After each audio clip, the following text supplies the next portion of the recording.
¿no? Miguel Ángel Rodríguez Mackey, internacionalista. Muy buenas noches. Claro, Bienvenido, muchas gracias. señor. Gracias por estar con nosotros. No, por favor, gracias por la invitación. Dejemos el tema de la anécdota y vamos al fondo del asunto. Un país no puede negarse, luego de haber ofrecido su casa para una asamblea general, decir no quiero por una cosa de este tipo. Pero por supuesto. A ver, aquí hay varias cosas. Las noticias que acaban de llegar nos dan tranquilidad a los peruanos porque finalmente se va a desarrollar la 52ª Asamblea General aquí en Lima. Así es. Pues eso nos da tranquilidad porque te imaginas la imagen del país internacionalmente de impacto. Un país que levanta la mano en la reunión, en el marco de la reunión de Guatemala el año pasado, y dice que quiere organizar una reunión ecuménica panamericana que además toca por rotaciones. Y luego, en el frente interno sucede lo que ya se acaba de decir. En verdad que eso promueve y genera un impacto muy negativo para el país. Entonces, Ya yo la creo... noticia, perdóneme, doctor Mackey, antes de la reconsideración ya estaba en la BBC de Londres. ya estaba. Ya en Europa sabían de esto, por ejemplo. Sí, pero a ver, pero yo creo que hay que tomar las cosas. Por favor. Porque me invitas para conversar Por favor, un poco por y favor. decir las cosas en su exacta dimensión Así es. como internacionalista. Yo creo que hay una suerte de responsabilidades compartidas, Carlos. Ok. Mira, la naturaleza del acuerdo no es un acuerdo sobre compromisos financieros del Estado. Esa es una lectura a medias que han hecho. La naturaleza del acuerdo es un acuerdo de sede, que es un acuerdo de sede para toda una logística, ¿no es cierto?, para transportar computadoras, Sí. gentes, pagos, etcétera, pero que subyace en el tramo mismo para que vengan, evidentemente, un dinero que el Estado peruano se compromete. Totalmente. Y también la OEA. El Perú $500,000 y la OEA algo menos de 100.000. Bueno, esos compromisos son subsecuentes, subordinados a la naturaleza del acuerdo. ¿Por qué te digo esto? Porque este tipo de acuerdos, y esto tiene que ser evaluado para futuros escenarios, no deberían llegar al Congreso de la República, porque son de carácter administrativo logístico, no es el espíritu del artículo 55, 56 y 57 de la Constitución, soberanía nacional, ¿no es cierto? Compromisos del Estado en términos económicos, obligaciones del Estado, básicamente en la doctrina por empréstitos.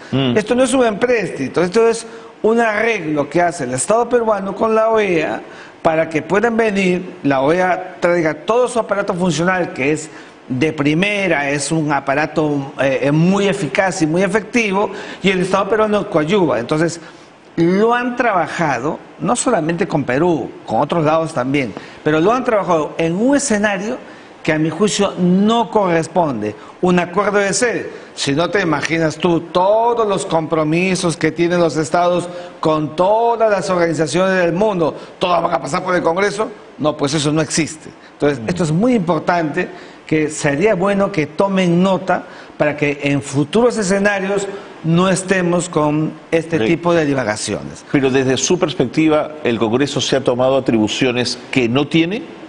Yo creo que el Congreso, a ver, el Congreso es control político, Carlos. Y control político significa que da un parecer. Lo que pasa es que el Congreso también se equivoca. Se equivocó a mi juicio, porque por ejemplo, los argumentos de que se trata de baños neutros y que como es un tratado, se incorpora el derecho nacional. No, pues, no debe leerse así. Así es, Entonces, es absurdo. ahí hay una interpretación a medias. ¿Por qué razón? Porque el hecho que significa, que diga que se incorpora el derecho nacional, es respecto del tratado mismo. Claro. No es para todos los escenarios de la vida nacional, de nuestra vida intraestatal. Esa es una lectura equivocada, ¿te das cuenta? Entonces, por eso vino la preocupación. Entonces la OEA nos obliga a que todos tengamos que tener baños neutros, baños, estos baños ambiguos que otros lo llaman, qué sé yo. No, ese no era el espíritu, sino para que la circunscripción, para la logística, para el proceso mismo en el que se iba a desenvolver el marco de la OEA. Terminaba el marco de la OEA y eso desaparece y no es más parte del derecho nacional.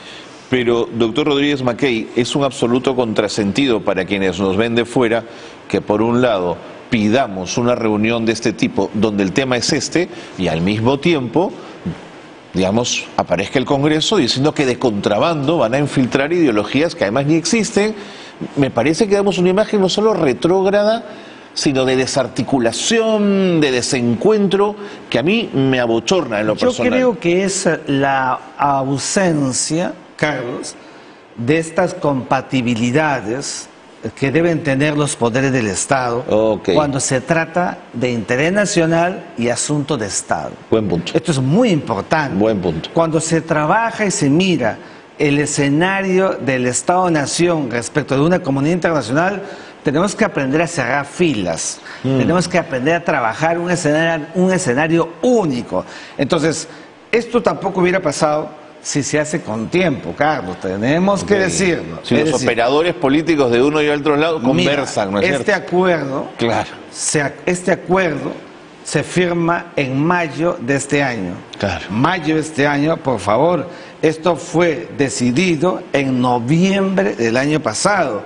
¿Cuántos meses pasaron? Imagínate, ha habido un riesgo, la posibilidad de que esto hubiera realmente quedado como en la tarde, una frustración total. La gente en Cancillería en verdad que sabe trabajar, no son neófitos. Seguro, por supuesto. Trabajan muy bien. Y saben el tiempo que toma hacer una de estas cosas. Y entonces no es, a mi juicio, un asunto de nivel diplomático. El nivel político, ahí hay una suerte de nube gris, un vacío. Cuando se tocan temas de esta naturaleza, Carlos, se prepara con antelación. Por supuesto. Y no es la primera vez que hacemos este tipo de trabajos. Hemos tenido en 1997, en el año 2010, hemos tenido también, acuérdate, la Cumbre de las Américas del 2018 y hasta la propia reunión de la Carta Democrática en el 2001. O sea, Perú tiene mucha experiencia en el manejo de este tipo de reuniones internacionales. Pero, doctor Rodríguez Mackey, entonces lo que podría estar expresando esto es que el desencuentro que ya dura, que ya va a entrar a un año entre Congreso, entre Legislativo y Ejecutivo, también se está trasladando al espacio de nuestra política exterior y no puede ser. Sí, qué bueno que lo digas, porque en esto sí, lo digo mucho en las clases, la política exterior compete y es exclusiva del presidente de la República. La política exterior no es del Congreso, no es del Poder Judicial, yo pienso lo mismo. Es del presidente de la República, prerrogativa artículo 118, inciso 11, guste o no guste, pues, porque para eso fue elegido el presidente. Nada más que esa política exterior sí debe ir en concordancia, en compatibilidad con el sentido del Estado-Nación, para que no se desvirtúe, ¿qué cosa, Carlos? Lo que el Estado busca en su mirada internacional, para que haya una suerte de regla única. Eso se llama política de Estado. Totalmente. Y tú te consideras conmigo que en el concepto de política de Estado, en verdad que todavía no hemos aprendido en décadas a trabajar una sola mirada nacional en perspectiva en relación a los intereses nacionales. Doctor Mackey, me quedan 30 segundos, no quiero que se me vaya porque quiero hacerle una pregunta importante. La muerte de Morales Bermúdez, para usted, ¿es la muerte de quien nos devolvió la vida democrática o es la muerte de un dictador? No, perdóname, yo en esto tengo que ser consecuente con lo que he dicho siempre. Y lo dije en mi columna de Correo el año pasado cuando cumplió 100 años, que se le cuidara para que no saliera al exterior, porque si no, podía llegar a Italia y nunca más salir de ahí. Pero a mí me queda claro, recuerda que mi maestro fue Edgardo Mercado Jarrín, mi otro maestro, Gonzalo Fernández Puyó, cuñado de Ernesto Montañe, todo ese escenario, todo esa época lo conozco muy bien.